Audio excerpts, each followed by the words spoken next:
নমস্কার ভিউয়ার্স, শ্রী কিচেনে আপনাদের সবাইকে স্বাগত।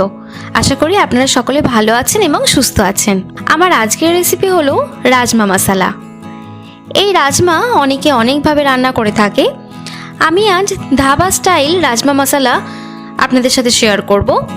এই রকমভাবে রাজমা রান্না করলে রুটি, পরোটা, ভাত সবার সঙ্গে খেতে পারবেন, আর এর স্বাদও হয় অতুলনীয়। চেটে পুটে খেতে হবে। তাহলে চলুন রেসিপিটা দেখে নেওয়া যাক। রাজমা মশালা তৈরি করার জন্যে আমি এই 200 গ্রাম রাজমা ডালকে 10 ঘন্টা জলে ভিজিয়ে রেখেছিলাম। এখন গ্যাসের ওভেনে প্রেসার কুকার বসিয়ে এর মধ্যে 2 গ্লাস জল দিয়ে দিচ্ছি। তারপর ভিজিয়ে রাখা রাজমা এর মধ্যে দিয়ে দিচ্ছি। এক্ষেত্রে বলে রাখি, আপনারা সবসময় দোকান থেকে নতুন রাজমাটা নেওয়ার চেষ্টা করবেন। আমি এখানে পুরনো রাজমাটা ব্যবহার করেছি। নতুন রাজমাটা তাড়াতাড়ি সেদ্ধ হয়ে যায়। এই রাজমার মধ্যে দিয়ে দিচ্ছি 1/4 টেবিল স্পুন লবণ। এবার প্রেসার কুকারের ঢাকনা দিয়ে 10 মিনিট অপেক্ষা করব।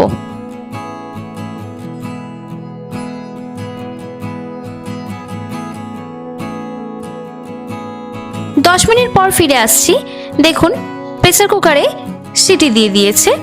এবার প্রেসার কুকারের ঢাকনা খুলে দেখে নেব যে রাজমাটা সেদ্ধ হয়েছে কিনা। দেখুন, রাজমাটা সেদ্ধ হয়ে গেছে। আমি হাত দিয়ে একটা ডালকে প্রেস করে দেখাচ্ছি। দেখুন, রাজমাটা সেদ্ধ হয়ে গেছে। এবার এটা নামিয়ে নিচ্ছি। এবার একটা কড়াই বসিয়ে এর মধ্যে দিয়ে দিচ্ছি গোটা জিরে, ওই 1/4 টেবিল স্পুন মতো, আর সর্ষের তেল দিয়ে দিচ্ছি 6 টেবিল স্পুন। এবার জিরেটা ভেজে নিচ্ছি। জিরেটা ভেজে নিয়ে এর মধ্যে দিয়ে দিচ্ছি পেঁয়াজ। আমি দুটো বড় সাইজের পেঁয়াজকে কুচি কুচি করে কেটে রেখেছিলাম। পেঁয়াজটা এবার ভেজে নিচ্ছি।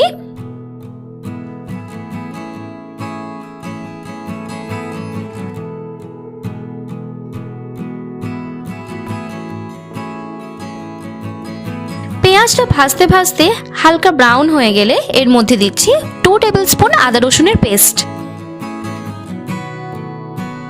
আদা রসুনের পেস্ট দিয়ে আর একটু ভেজে নিচ্ছি।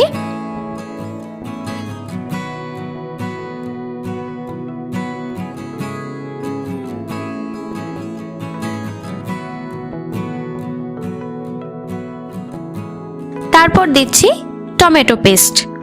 একটা বড় সাইজের টমেটোকে আমি মিক্সচারে পেস্ট করে রেখেছিলাম।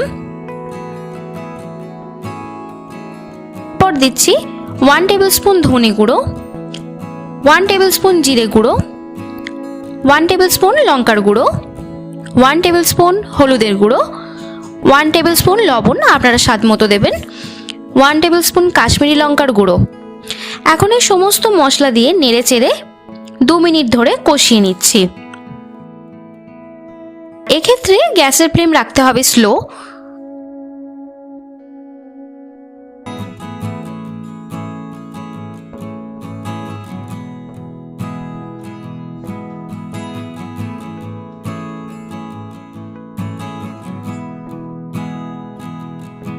দু মিনিট পর দেখুন মশলা থেকে তেল ছেড়ে দিয়েছে।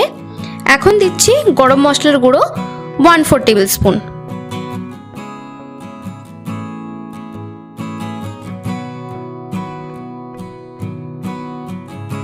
মধ্যে দিয়ে দিচ্ছি হাফ কাপ জল।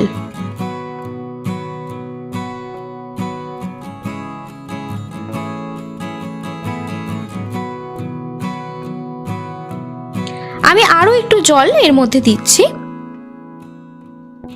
এরপর এটা ঢাকা দিয়ে মশলাটা সেদ্ধ করে নেব 5 মিনিটের জন্য।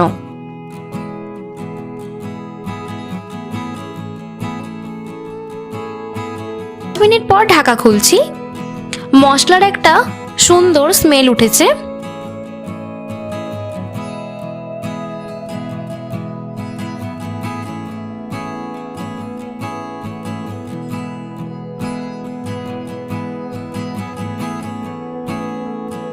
আমি সেদ্ধ করে রাখা রাজমা এর মধ্যে দিয়ে দিচ্ছি। রাজমা দিয়ে দেওয়ার পর এটা ঢাকা দিয়ে দেব আরো 5 মিনিটের জন্য।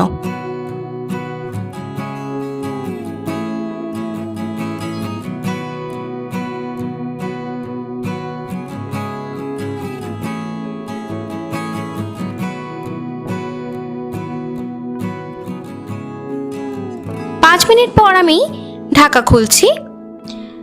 ঢাকা খুলে এর মধ্যে 1 টেবিল স্পুন বাটার দিয়ে দিচ্ছি।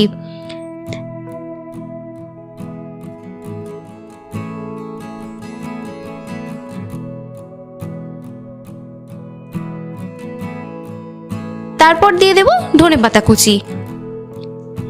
এটা রেডি হয়ে গেছে, এটা এবার নামিয়ে নিচ্ছি। দেখুন রাজমা একেবারে রেডি হয়ে গেছে সার্ভ করার জন্যে। তাহলে আপনারা এই রাজমা মশলা রেসিপি দেখে ফেললেন। এই রাজমা আপনারা রুটি, পরোটা, ভাতের সাথেই খেতে পারবেন। এই রেসিপিটা যদি আপনাদের ভালো লেগে থাকে তাহলে লাইক, কমেন্ট, শেয়ার করুন। আর আমার চ্যানেলে নতুন বন্ধু হলে চ্যানেলটি সাবস্ক্রাইব করার জন্য অনুরোধ রইল। আর চ্যানেলের বেল আইকনটা প্রেস করে রাখবেন, তাহলে যখনই আমার চ্যানেলে ভিডিও আসবে তখনই আপনাদের কাছে পৌঁছে যাবে। ভিডিওটি দেখার জন্য আপনাদেরকে অনেক অনেক ধন্যবাদ।